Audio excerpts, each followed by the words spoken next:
Hello fellow hobbyists, my name is Ksusha and I'm from ThirdEyeNuke Studios, and today we're going to unbox an Imperial Knight. It's a new release this Saturday and I got two of those to paint up for eBay later this week.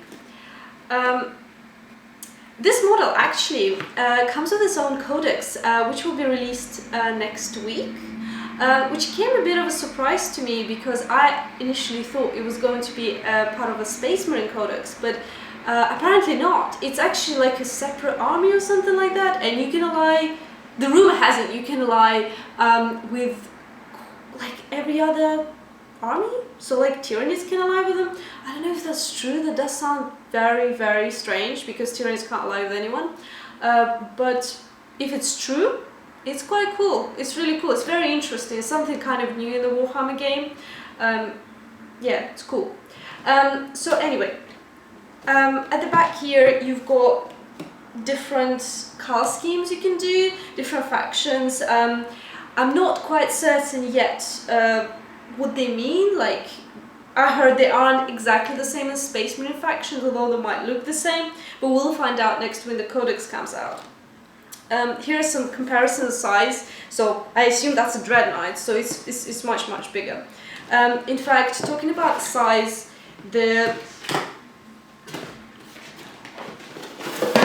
base that comes with it here is quite large.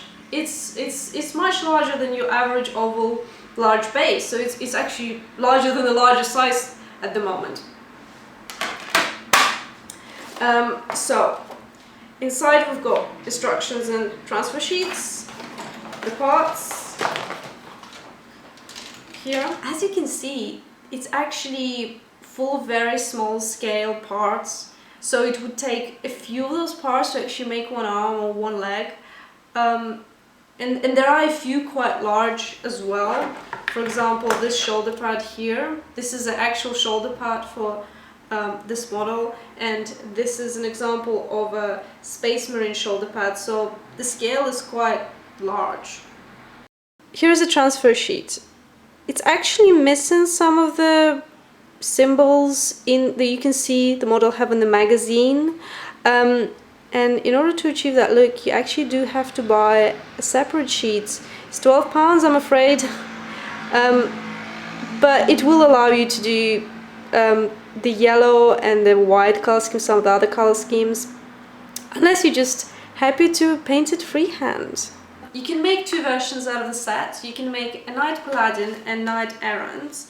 There isn't that much difference. The difference is mainly in the weapon that he holds and the face, but I'm not sure if the face is really that important. I think you actually can interchange them. And as far as I understand, you can do any color scheme, you know, any weapon.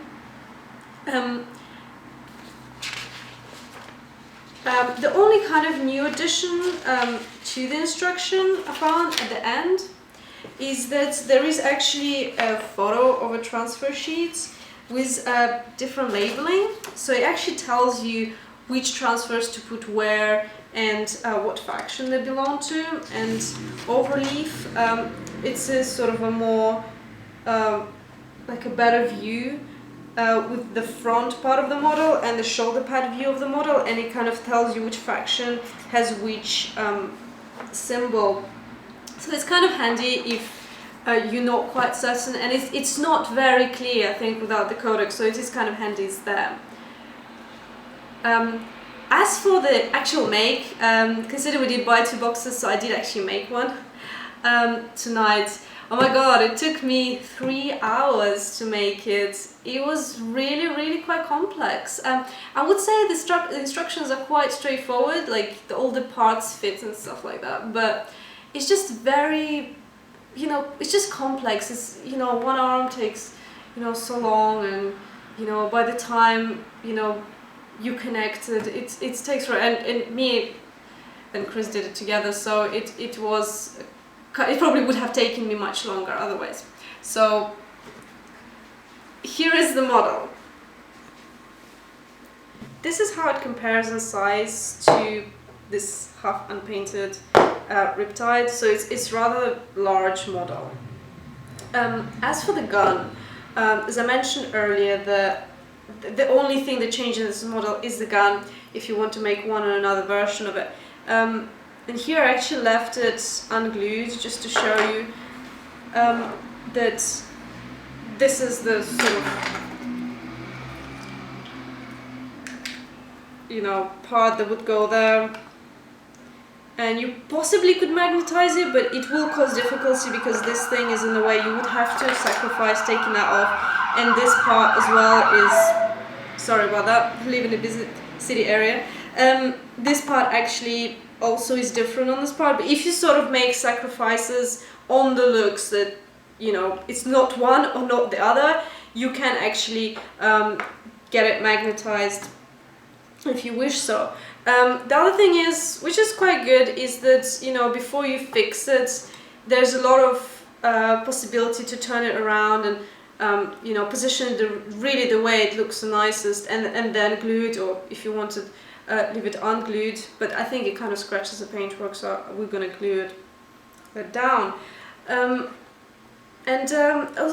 Also the magazine advised leaving some of the, you know, emblem parts out, so that, you know, for doing all the freehand and whatnot transfers, but we kind of stuck it on because I think when you kind of when you're doing it by the brush, that makes sense. If you're doing it by the airbrush, it doesn't, because when you're spraying it down and you're sort of doing a light effect, it's just not going to look unified, so we actually glued it on. So that's it. That's the model, and see you guys until the next time.